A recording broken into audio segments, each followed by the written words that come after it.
Daily Devotionals with open hearts and open minds. First United Methodist Church in Pueblo, Colorado presents Hope and Coffee with Pastor Hugo Venegas.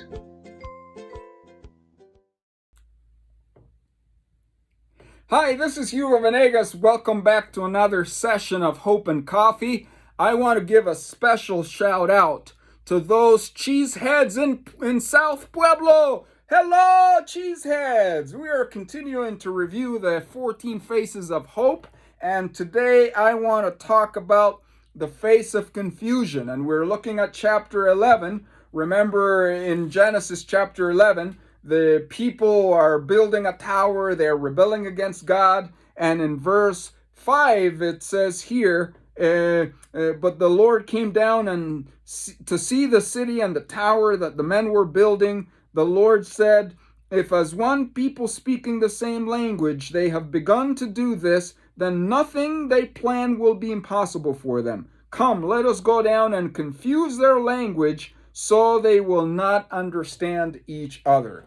So there they were, humanity rebelling against God, and we talked about the face of rebellion yesterday. Today we are going to talk about the face of confusion, that God confused them in order for his plan to continue to happen. And we talked about confusion, and again we're just reviewing. Confusion is a divine device to minimize our rebellion against God and for God to get us back on track in doing his will. Let me tell you a little story of how this works.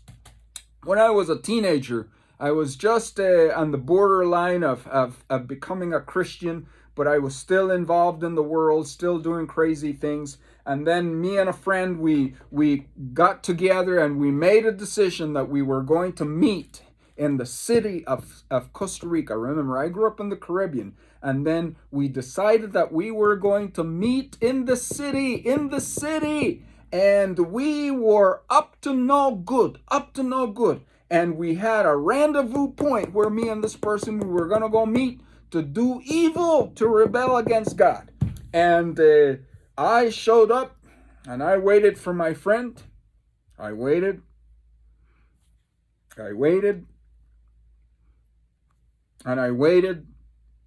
And my friend never showed up. And I went home disappointed, because we were going to go do some bad stuff. And years later, after I had become a Christian, I ran into this buddy of mine. And I said, man, you bagged out on me several years ago. And he looked at me and he says, you were the one who bagged out on me. You were the one who never showed up. I was there waiting for 2 hours. And I'm like, no kidding. Yeah, right.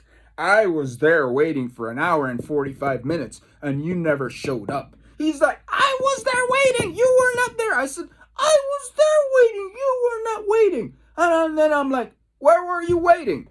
And he says, I was waiting at the corner of the Baltimore Hotel. And I'm like, what were you doing at the Baltimore Hotel? We were supposed to meet in front of the Salamanca Hotel. And God confused us.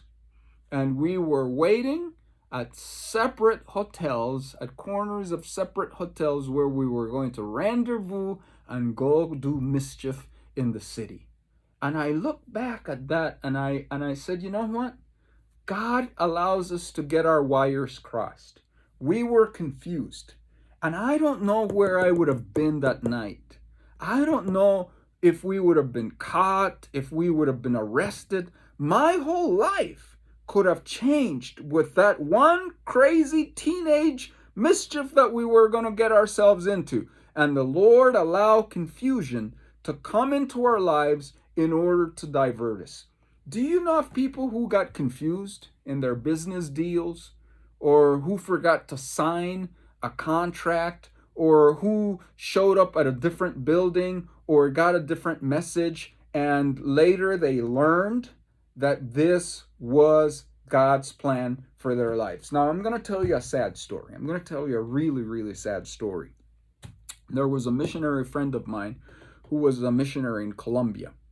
and somehow they got the time of their flight that was departing from Bogota to New York to LaGuardia. They got their hour messed up, and they showed up late, and the flight had already taken off.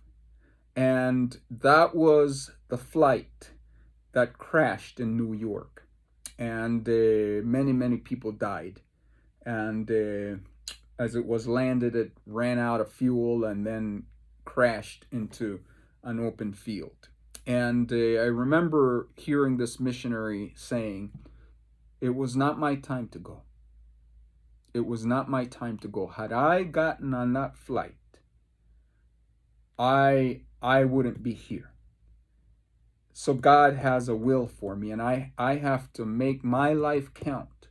I have to keep preaching the gospel to the Colombians because my time was not up."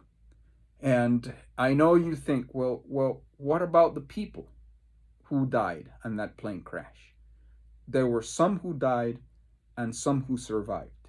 And my point is this, that sometimes God allows confusion to enter into our lives to protect us, to allow His plan to continue into fruition.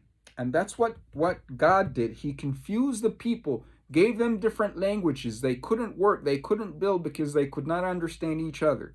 And God reverses this in Acts chapter 2. Remember when the Spirit of God came and the people were speaking in tongues, and Peter started preaching. Everyone from all over the world had gathered there in Jerusalem, and they heard the message in one language, and they were like, "But how do we understand? We don't speak Hebrew. We don't speak, why is this happening?" And God was reversing the Tower of Babel. That the gospel is for everyone. The gospel needs to be preached in every language and every nation. And once the gospel gets preached, the Lord will return. A lot of us look at the Lord's return and we think all these bad things are going to happen. No, good things are going to happen. The gospel will be preached. And I want you to know that one of the big things that is happening in this pandemic, and it's a time of confusion, but there is one thing that I'm not confused about, and that is how God is using social media and technology to transmit the gospel. Look at it with our own little church here in Pueblo. We're a little church. We're a little ministry. And do you realize that the message that we purport gets heard in Europe, gets heard in Latin America, gets heard in South America, gets heard in different parts of the United States, because God wants His message to be preached. So even in times of confusion, we look at this and we think this is a big pandemic confusion. God is up to something.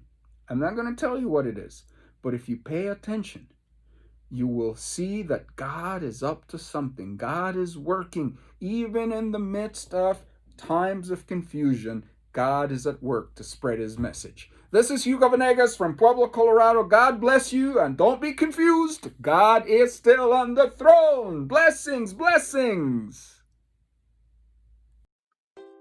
Thank you for joining us for our daily devotional, Hope and Coffee, with Pastor Hugo Venegas. If you enjoyed today's devotion, like or subscribe below. We also welcome you to join our family at First United Methodist Church in Pueblo, Colorado. You can visit our website at firstumcpueblo.org, and we hope you continue to have a blessed day. We'll see you tomorrow.